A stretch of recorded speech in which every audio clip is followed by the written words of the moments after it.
On this week's episode of The Pulse, meet the women that are making a difference in the Waterbury community.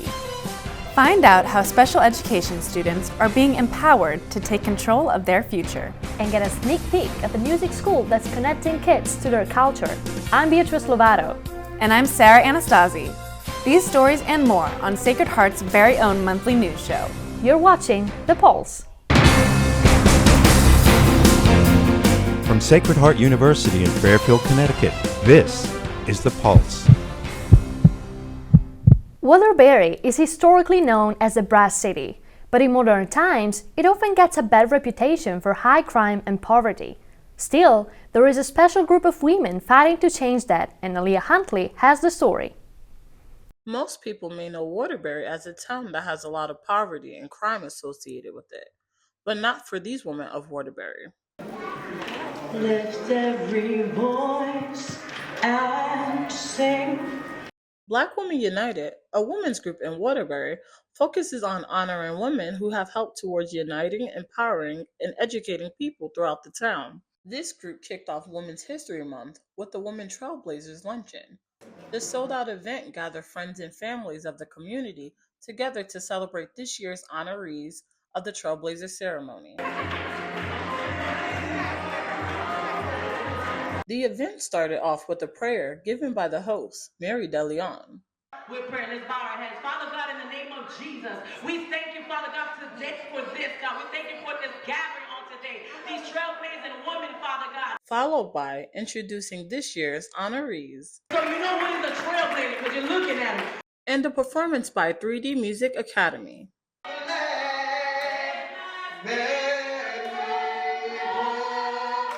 Event coordinator Bianca Lazaro shares the creation behind the Women Trailblazers Luncheon. So the Black Trailblazer Women's Luncheon has come to pass because in Waterbury, there is a notion that Black women cannot work together.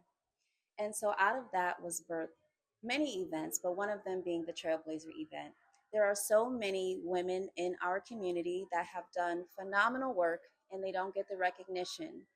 So it is definitely our goal and our purpose to highlight those individuals in Waterbury. During the luncheon, people enjoyed some delicious soul food, as well as the company of their family. Connecticut State Senator Joan Hartley also stopped by to congratulate the women being highlighted. But congratulations to every honoree. I am ever in your debt. Sonia David, who lost her mother almost 20 years ago, created a safe space for people in the community to come and honor those they have lost. I started calling on my friends and all who lost a loved one because I was really in a depressive stage. And I went to the balloon place and I ordered over 100 balloons and I asked everybody to meet me at Fulton Park, not telling them why.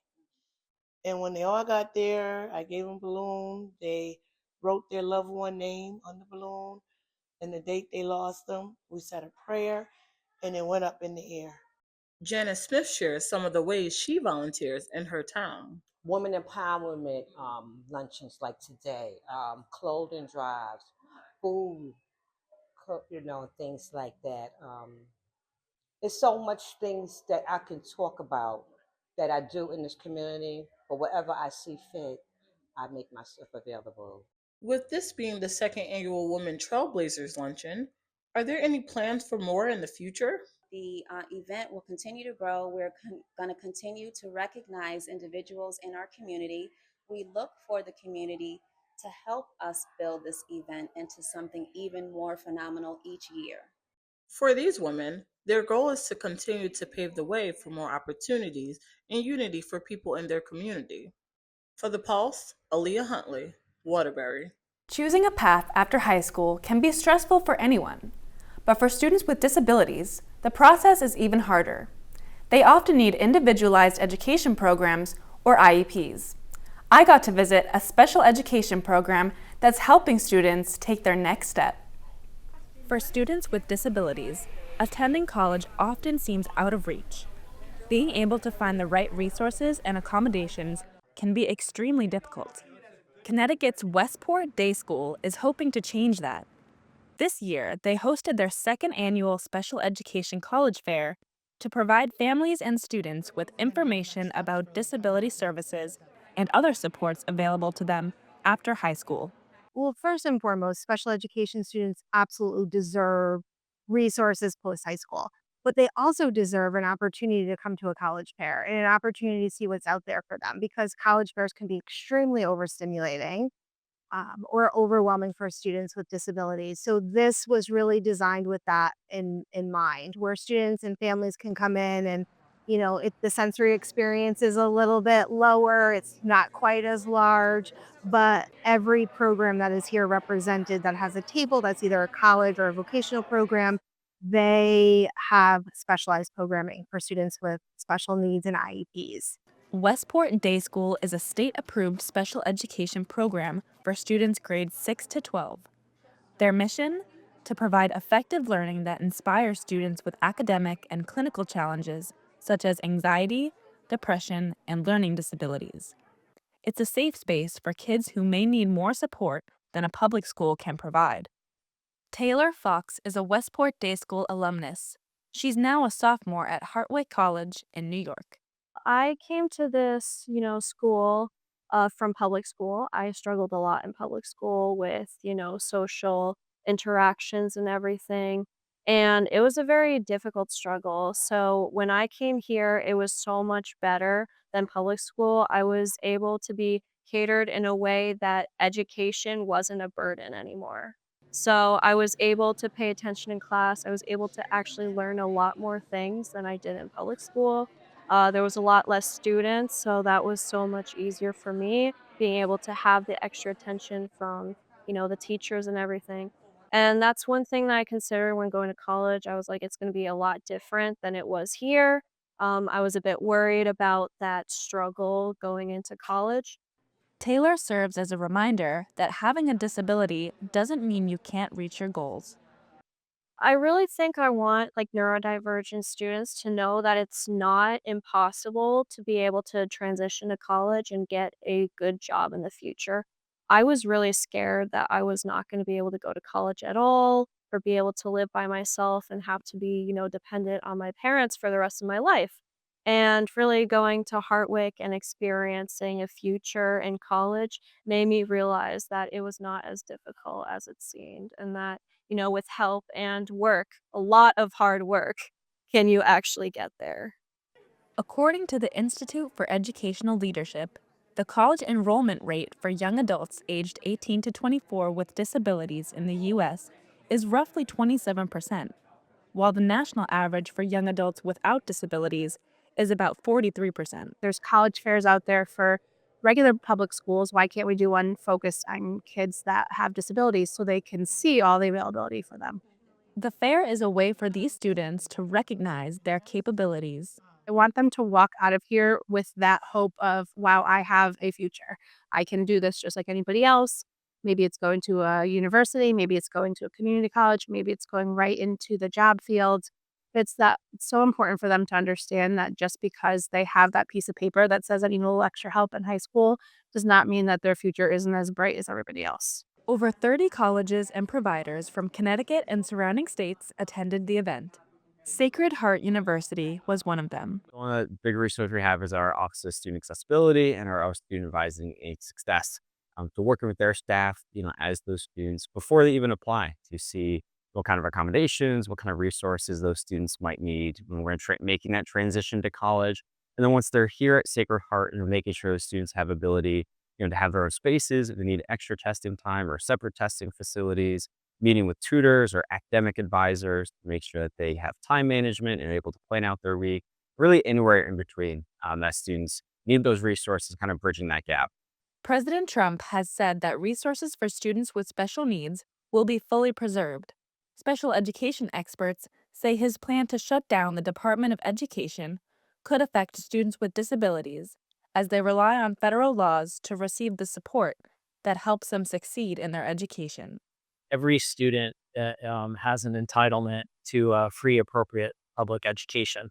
We support all school districts and programs to ensure that students are receiving the supports and services that they need to be successful.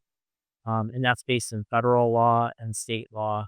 And without those laws and protections for students and families, we know in the past that students were not included and did not have access to education in the ways that they do now. So it's so critical to continue that support, to continue funding, and to ensure that our students have the resources that they need to be successful. We need to support events like this so that students understand their options and opportunities, and the sky is the limit, for what they can accomplish. The Special Education College Fair is sending the message that college doesn't have to be out of the cards for students with disabilities. With the right support and encouragement, any student can feel confident in taking their next steps. For The Pulse, Sarah Anastasi, Wilton. A non-profit organization in Stanford is using music to empower immigrant children. Pavan Vinod has the story of how music helps them embrace their heritage. Music is more than just a sound. It's a bridge between cultures. Intempo is helping young musicians find their voices through inclusive and innovative education. Let's take a closer look at their impact. At Intempo, music education goes beyond traditional methods. They focus on culturally responsive teaching, giving immigrant children the opportunity to connect with their roots while also learning new skills.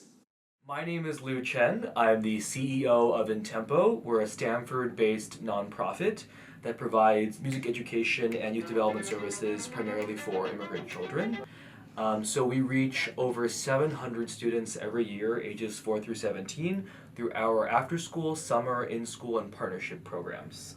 And I took this job because I was particularly compelled by Intempo's focus on culturally responsive music education. So, for example, a lot of organizations like ours that focus on after-school music education primarily teach classical music. But at Intempo, we're teaching not only classical music, but also music from the countries native to our students. Dedicated instructors like Nicholas Travis not only teaches the violin, but also builds confidence in their students, helping them overcome fears and grow as musicians. Hello, my name is Nicholas Travis. I'm a freelance violinist in New York and Connecticut, and I teach violin here at Intempo. I've been here for about 2 years, and I've loved every moment of it. Intempo's commitment to diversity shines through its curriculum, incorporating classical music alongside traditional Latin American instruments like the charango. This unique approach fosters a sense of belonging for students from various cultural backgrounds. For example, most of our students coming from Latin America, we teach Latin American music, and we also provide lessons on Latin American instruments like the percussion, guitar, and charango. We're actually the only school on the East Coast that we know of that teaches the charango.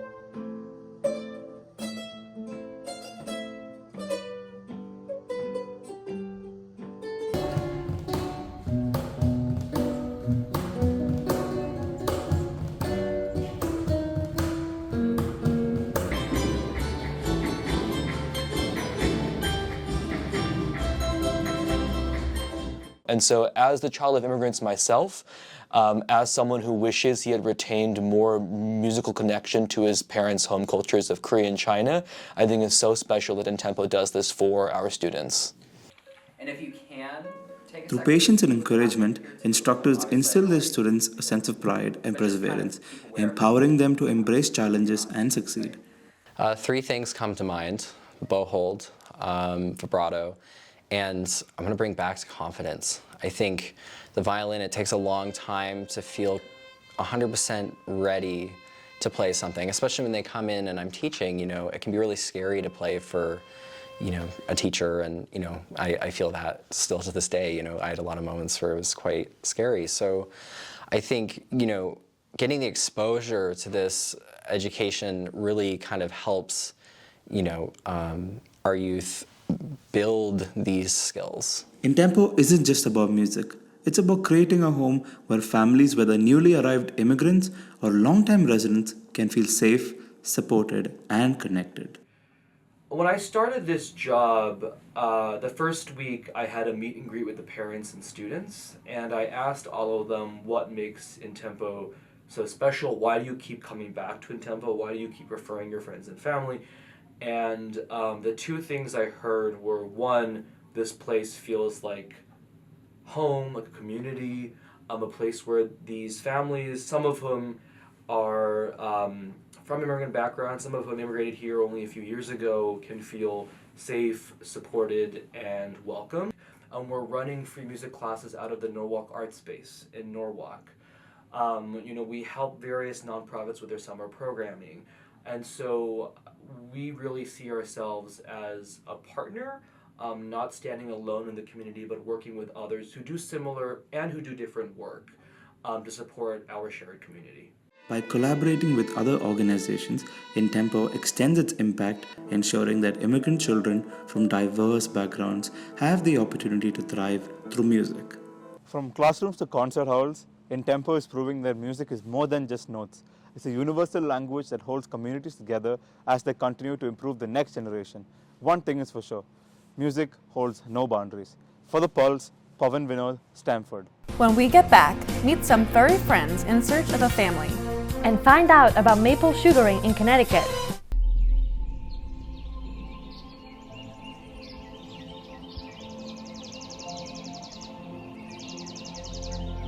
A flyway is like a superhighway for birds. It's an area where huge numbers of birds move from one place to another in migration. People often think of migrations with terrestrial animals, but those are much smaller migrations than what birds do. Birds literally move across the whole earth. They're great indicators of how our environment is doing.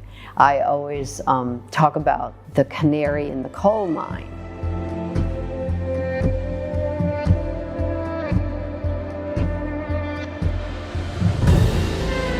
Stopover habitat is disappearing faster and faster. The birds are finding fewer and fewer places that they can stop in, and that's leading to a decrease in the populations of many of these migrant birds.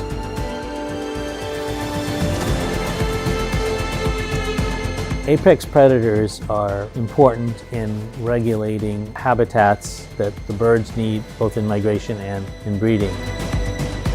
Even though you might not see wolves out there predating on, say, the snow geese, they're still such an integral part of this entire ecosystem in this landscape. We know this is wild up here. What started as a film about birds is totally metamorphosized into a project about how birds connect our environments. They truly create the flyway of life.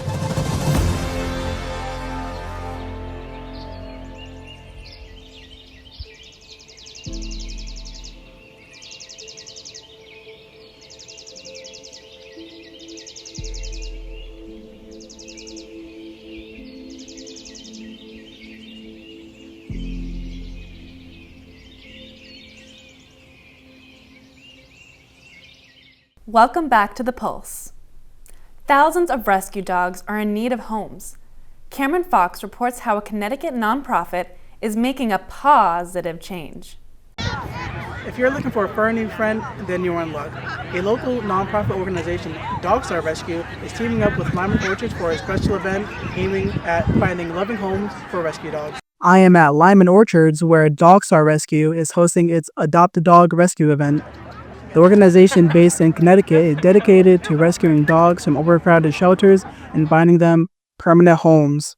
The event features a variety of adoptable dogs of all ages and breeds, all looking for their second chance.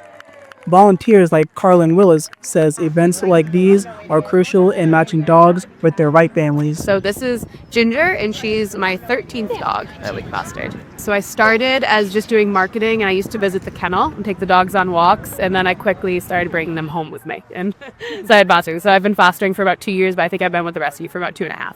Raising awareness with special events about the need for fostering and adoption is vital. Many potential pet owners may not realize the number of dogs in need of homes or the benefits of adopting from a rescue rather than a breeder.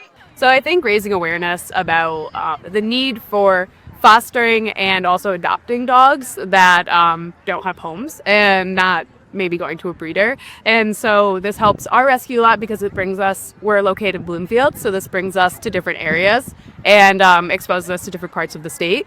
And it also helps to make people aware of the need for helping rescue dogs and helping our organization. With every successful adoption, volunteers celebrate knowing another dog has found a loving home. Marty and his newly adopted family are just one of the many happy endings. Many of these dogs are well behaved, adaptable, and ready to become part of a loving family. People have so many misconceptions. They think that they might not be well behaved. They think that perhaps they might not adjust to home life quickly, that they might not be house trained, that they might not be loving. All the information about us, about adopting, fostering, volunteering, everything is available at dogstarrescue.org. We are a foster-based rescue, so we desperately need fosters. Millions of dogs are euthanized each year due to a lack of adopters. Michelle urges people to consider working with a rescue before purchasing a purebred dog from a breeder. I wish people knew how many dogs, millions of dogs, are put down every year just because there's not enough adopters. And I wish they would consider working with a rescue before they go and try to adopt a purebred dog from a breeder. So whether you're looking for a loyal hiking buddy or a counseling partner, Dogstar Rescue has you covered. The event has been a huge success to bringing together pups in need and people ready to give them a forever home. For The Pulse, Cameron Fox, Littlefield. When you think of maple syrup, you probably think of Canada. But did you know it's also produced right here in Connecticut? It's actually a big deal. That's why in March, the entire state celebrates Maple Weekend. Isabella Fabo has the story. There's over 40 maple sugaring houses in Connecticut, and the state celebrated the end of this sweet season with Maple Weekend. Maple Weekend in Connecticut is a wonderful opportunity to go out and for you to get connected to the land. So many of us are caught up in all that we need to do that we don't realize the amazing process that's happening this time of year. It helps that little sugar maker. They want to share their love of what they're doing. And of course, buy something from them. Anything. Doesn't matter what it is. That is how you thank them for their time and for opening up their sugar house. But it is something unique to North America and to Connecticut that we do this, and it's a perfect thing to get out and do in springtime. It is the first sign that spring is here. Ambler Farm in Wilton, Connecticut was one of the maple sugar houses that opened their doors to the public. They have 7 different sites and 640 taps. Our trees are the crop, and the sap is the harvest. In that time period, in February and March, when you have the warm days, the sap goes from the roots up to the canopy. Cold nights, it goes back down to the roots. As it passes, the tiny little hole that we make in a tree is how we share some of that sap. What we're doing is actually taking some of the tree's food. And the key to it being sustainable is not to take too much of that food. So we collect that sap over a period of 5 weeks, and then we just get rid of water. So we're going to go from 2% as it comes out of the tree, and we're going to go all the way up to 67% sugar. And when you taste maple syrup, you're actually tasting the true flavor of the tree. You are eating tree food. Many of us may have complained about the colder weather this winter, but for maple sugar makers, it was perfect. The sap that I'm getting right now in March, the quality is incredible. It's clear, the sugar content is high, so the extreme cold we've had this winter has been fantastic for maple sugar. Ambler Farm isn't just a maple sugaring house, though. With more than 200 years of focusing solely on production, the farm's mission has shifted. This entire farm is historic, and it was actually saved by the town in 1999 when Betty Ambler had passed away. And the Friends of Ambler Farm have been charged with making it an educational institution to maintain our agricultural heritage and really make it a whole community space for people to enjoy. And they've done just that with a variety of programs. Our educational programs are actually a way to involve every age group, from preschoolers all the way to senior citizens, to families, to just adults, to just kids. All of that to get them here to be connected to the land, to the animals, and to each other. Their apprentice program allows 150 kids to work on the farm for 6 months. They say it's had an impact on those involved. It is a way for them to develop leadership skills. It's a way for them to get away from their phones, to get away from technology. Believe it or not, working here at the farm is actually a break. It's a stress releaser. Hard to imagine work as a stress releaser. It releases the stress of all the other expectations they have at school or sports, anything else that they have going on. The farm also has different programs during maple sugaring season to get people of all ages involved in the sweet process. Not only is it bringing people to the farm, but we're connecting people with the land. We're helping them understand that what is happening right outside our back door with our own trees is absolutely amazing. And it's uniquely North American. So maple sugaring is very special, not just to this farm, but to North America. Ambler Farm says that they've produced about 40 gallons of maple syrup this season. Now all you have to do is make some pancakes. For The Pulse, I'm Isabella Fabo, Wilton. After the break, find out about a local coffee shop that's taking their craft to the next level. And we'll introduce you to a favorite fast food restaurant that's been around for over 80 years.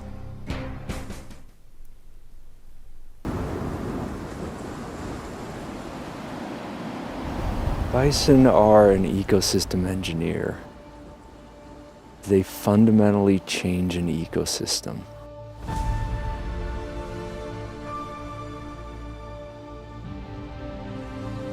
They exert this bottom-up influence. They accelerate nutrient cycling, which causes grasses and plants to regrow after being grazed. What I think is cool about the Greater Yellowstone is that it's like a time machine. We all know this is special, because now it's really rare. We need to do the best job possible for restoring our national mammal, and that's both reconnecting people and lands with bison. Power in the herd, power in numbers.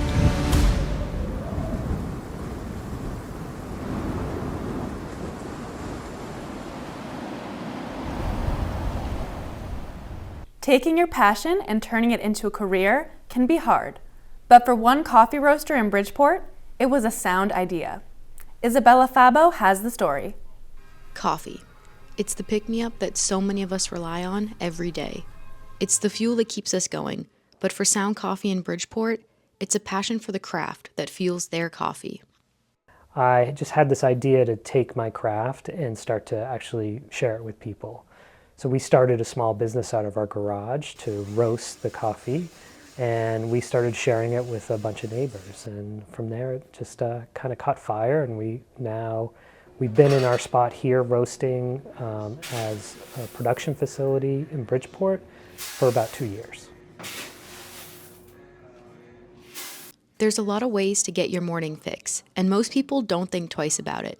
But at Sound Coffee, it's their process that's everything. There's very few people that think about where that comes from, especially if you're just like picking it up in the drive-thru, like what happened to get that cup of coffee.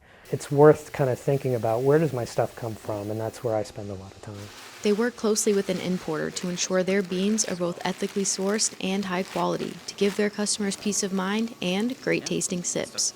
Coffee is a product that's not grown in the U.S., right? So we have to find sources where we can find that, and more importantly, sources that we can trust that will bring high quality coffee. So it goes beyond, like if we just worry about organic, that farmer could still destroy the earth. That farmer could still be paying people improper wages. So I really like to look at multiple factors about where the coffee is coming from. Sound Coffee also roasts and handcrafts all of their blends in-house. They do the hard work for you, so you always get to taste great coffee. They turn over about 3,000 pounds of beans in 1 month and typically roast 200 pounds in a single day. A lot of what we do is what we call single origin. So we'll get a bean from a farm and we'll know that that bean is great and we won't want to touch it at all. We'll just roast it to the best that we can or hit the maximum kind of roast profile that we want. But there does come a time where you want a blend. And a blend could be something that you're trying to hit a specific taste profile that's got certain notes to it, whether it be body, flavor notes, acidity, bitter. And so one way to create that perfect blend is to take a couple different coffees and put them together. And that's a fun part of the experiment where, essentially what we do is we have a process where we roast those individual coffees and then we try to combine them. With 4 original blends and over 8 single origin roasts, it's no doubt that they're experts in their craft. But their work doesn't just stop at coffee. The business also gives back to local charities. I think, as I transitioned from the corporate world into this, the biggest thing I gained personally was that community relationship. So having our coffee shop here where we serve a lot of different people, or even when I started at farmers markets, I really appreciated to a great level this idea that we can communicate over a cup of coffee. And we thought it was important to establish a give back program. So what we do is we have our 2 most popular blends. We take a portion of the profit and we give it to a new local charity, and we change that every quarter. The reason why we wanted to do kind of local charities is I think funding at a local level doesn't happen as frequently. So we have the opportunity, because we're small, to also kind of navigate and find the ones that have the needs. It's clear that Sound Coffee is not your typical coffee shop. Yes, you can get a coffee in probably 50 different places in Bridgeport. But if you want to experience and go on this journey that we talked about coffee, you can have that here. So we have a very special place. The team here is always amazing. They're always easy to kind of pick up a conversation if you want that. If you just want a cup of coffee, they'll give that to you. If you want to get serious about coffee, we're happy to educate you and work you through how we've done it, and maybe even give you some tips so that you can brew better coffee at home. If you're looking to take your coffee experience to the next level and support a local business, Sound Coffee could be the place for you. For The Pulse, I'm Isabella Fabo, Bridgeport. I love to start my morning with a nice cup of joe. It's good to know there's an eco-friendly option nearby. I actually like to have a cappuccino in the morning and an espresso after lunch. It's a thing in Italy. I actually didn't know that. You want to grab a bite to eat after the show? Well, Sarah, I know a great spot that's Food Network approved. And it's right down the street from Sound Coffee. The Mary Canteen is more than just a restaurant. It's been a landmark in the Bridgeport community for 83 years and counting. I had the chance to learn more about its history. If you live in Bridgeport, you've probably passed the Mary Canteen at least once before. It may look like your average diner, but did you know the history behind the restaurant? The Mary Canteen, located on Main Street, has been serving the community for 83 years now. Jay Rodriguez is the owner since 2000, and he's a little camera shy. A woman named Lorraine Cohen opened the place back in 1942. She turned it into a hot dog stand. And then in 1958, she leveled it and built the building we're sitting in here now. As you can see from the pictures, it's been remodeled a number of times, but it's the same building from 1958. Lorraine owned it right through until 1980, when she sold it to her 2 longtime employees. Which was my father and his partner Ray, who worked loyally for her for probably 20 years at that point. And then I came in 2000, and I bought the partner out, and my father retired. And I've been here since. The canteen got its name from the nearby Merritt Parkway and became famous after it appeared on the Food Network show Diners, Drive-Ins and Dives, hosted by Guy Fieri. So when they did that show, it really, I think, was validation of the work that was put in, and the huge influx of people that came from that was amazing. Our business almost doubled from that point, and I was able to plan for it, which we opened up the second kitchen here. We only had one. Jay says the increase is consistent. Every time the show gets aired, a new whole group of people comes in, and they've aired it a dozen of times at this point. But apart from the new customers, many are the regulars that have been going to the Mary Canteen for generations. And it's people who have been coming here that they met here, they got engaged here, or they used to date here back in the day, and they still come in regularly, whether it's once a week or once a month. And they insist on the same table, they get the same thing. And it's just their way of remembering each other, and I see it quite often. It's very, very rewarding. Monchi, the general manager, says some customers have been coming in every day for 60 years. They come in mostly in the mornings for their breakfast sandwiches, and they always order the same thing. They never change. You saw them come in and you already know what they're going to order because it's not changed. She remarks that the walls of the restaurant are covered with old pictures, and each one tells a different story. The pictures over there with the boys, that's a regular customer who always come every Thursday. Bob Kenny is one of them. He has been a regular customer for 35 years. well, when I was younger and we were single, my wife would come here for hot dogs. And then probably about 14 years ago, we used to do a karate class on Thursday nights.